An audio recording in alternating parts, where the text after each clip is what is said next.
আসসালামু আলাইকুম আরহামতুল্লাহি আবরাকাত।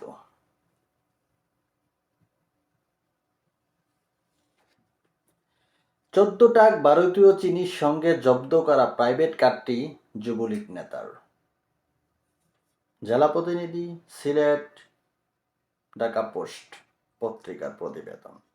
গতকাল ৬ জুন সিলেট অবৈধভাবে আসা ১৪ টাক ভারতীয় চিনি জব্দ করে পুলিশ। এ সময় পুলিশের দাওয়া দিলে ১৪টি টাক, প্রাইভেট কার ও একটি মোটরসাইকেল রেখে পালিয়ে যায় চোরা কারবারিরা।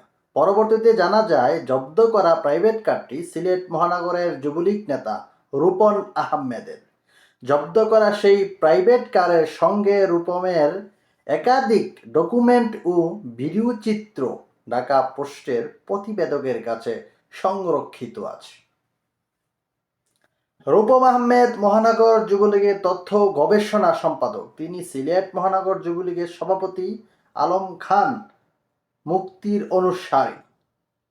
অনুসন্ধানে জানা যায় সিলেটে সীমান্তবর্তী উপজেলা থেকে প্রতি রাতেই চোরাই পণ্যবাহী ট্রাক সিলেট নগরী হয়ে দেশের নানা জায়গায় যায়। এ সকল চোরাই পণ্যের মধ্যে সবচেয়ে বেশি আসে ভারতীয় চিনি।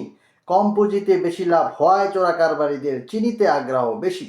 ভারত থেকে ৪,০০০ টাকায় কেনা একটি চিনির বস্তা সিলেটে বিক্রি হয় ৫,৫০০ থেকে ৫,৮০০ টাকা। অনেকেই এসব চোরাচালানের সাথে কোটি কোটি টাকার মালিক হলেও সবাই থেকে যান দোয়াচোয়ার বাহিরে। This is Bangladesh bro. এটাই বাংলাদেশের স্বাধীনতার পক্ষে আর বিপক্ষের শক্তির অবস্থা। এই ছিল একটা নিউজ প্রতিবেদন।